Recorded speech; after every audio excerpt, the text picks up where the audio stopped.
आज Doubtnut app download करें। Doubtnut पर अपने सभी गणित, रसायन विज्ञान, भौतिक विज्ञान और जीव विज्ञान के डाउट्स का करो सफाया। बस प्रश्न की फोटो खींचो, एक ही प्रश्न को क्रॉप करो और तुरंत वीडियो सोल्यूशन पाओ। अभी डाउनलोड करें।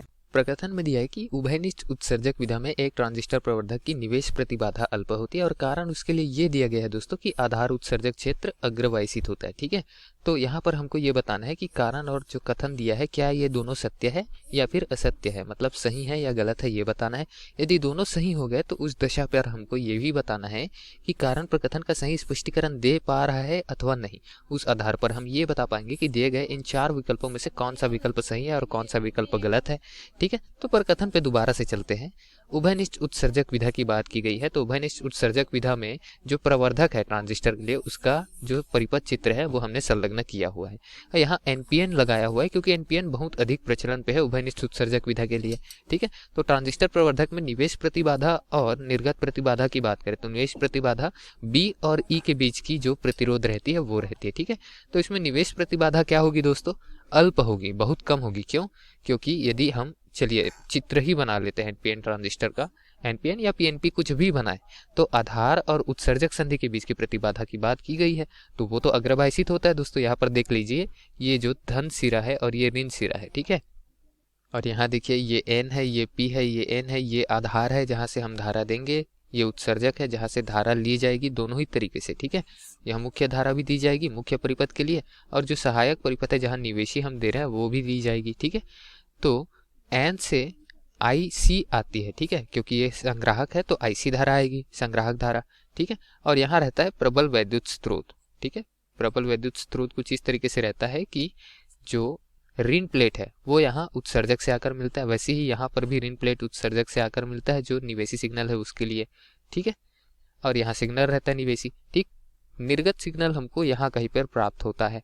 ठीक है, यही रहता है प्रवर्धक का चित्र। ये इस तरीके से बना था, मैंने इस तरीके से बना दिया। तो यहाँ होता क्या है दोस्तों कि ये जो प्राथमिक स्रोत है, ठीक है, वो अग्रवाइसित है। पी में धन सिरा संलग्न है और ऋण सिरा जो है एन में संलग्न है, तो अग्रवाइसन बी से ई के बीच में हम देख रहे हैं, तो ये अग्रवाइसित है। यहाँ लिख देते हैं अग्रवाइसित। और अग्रवाइसित में हम जानते हैं किसी भी ट्रांजिस्टर में या फिर किसी भी अर्धचालक वाले जो जंक्शन ट्रांजिस्टर है, संधि ट्रांजिस्टर डायोड, ठीक है, ट्रायोड जो है या फिर ट्रांजिस्टर जो है, उसमें अग्रवाइसित में क्या रहती है? प्रतिरोध या प्रतिबाधा जो रहती है बहुत ही अल्प रहती है। ठीक है, क्या है कि अग्रवाइसन प्रतिबाधा का मान बहुत कम होता है और निवेशी हमने अग्रवाइसित दी है। निर्गत जो दिया है वहाँ एक अग्रवाइसित है, जैसे ऋण प्लेट है वो एन से संलग्न है। ये देख लीजिए, निवेशी के लिए, निर्गत के लिए ये ऋण प्लेट है, एन से संलग्न है तो यहाँ अग्रवाइसित हो गया।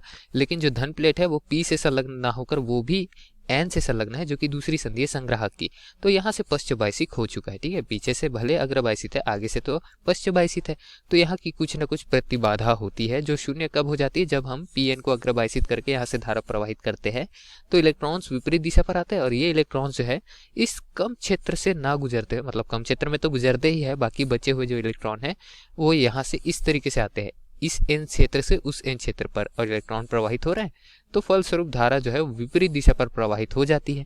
ठीक है, इस तरीके से स्विच की भांति तथा प्रवर्धक की भांति कार्य करता है। ठीक है, तो हम क्या कहेंगे कि जो प्रकथन दिया है वो तो सत्य है, क्योंकि अग्रवाइसन पे प्रतिबाधा का मान कम होता है, तो निवेश प्रतिबाधा जो है वो अग्रवाइसित है, तो निवेश प्रतिबाधा का मान जो है वो कम होता है। ठीक, सत्य है। कारण पर चलते हैं, तो आधार उत्सर्जक क्षेत्र अग्रवाइसित होता है कहा गया, तो ये आधार क्षेत्र है जिसको बी से प्रदर्शित किया जाता है और ये ई से प्रदर्शित किया गया है उत्सर्जक। आधार उत्सर्जक क्षेत्र पर ही तो हम निवेशी दे रहे हैं और यही अग्रवाइसित है। ठीक है, यहाँ पर हमने लिखा भी अग्रवाइसित है और इसी अग्रवाइसन का उपयोग करके हमने बताया है कि प्रतिबाधा का मान बहुत अल्प होता है। तो इस तरीके से हम कह सकते हैं कि कारण जो है वो तो सत्य है और कारण का उपयोग हमने कर दिया था प्रकथन के सत्यापन के लिए, तो हम ये भी कह सकते हैं कि कारण प्रकथन का सही स्पष्टीकरण देता है। तो विकल्प ए में दिया है दोनों सही है तथा कारण से प्रकथन की सही स्पष्टीकरण मिलती है, तो विकल्प ए सही हो जाएगा दिए गए प्रश्न के लिए दोस्तों। धन्यवाद। कक्षा 6 से 12वीं से लेकर नीट, आईआईटी, जेईई वो एडवांस के लेवल तक 1 करोड़ से ज्यादा छात्रों का भरोसा। आज ही डाउनलोड करें डाउटनेट ऐप या व्हाट्सएप करें अपने सारे डाउट्स 8400 400 400 पर।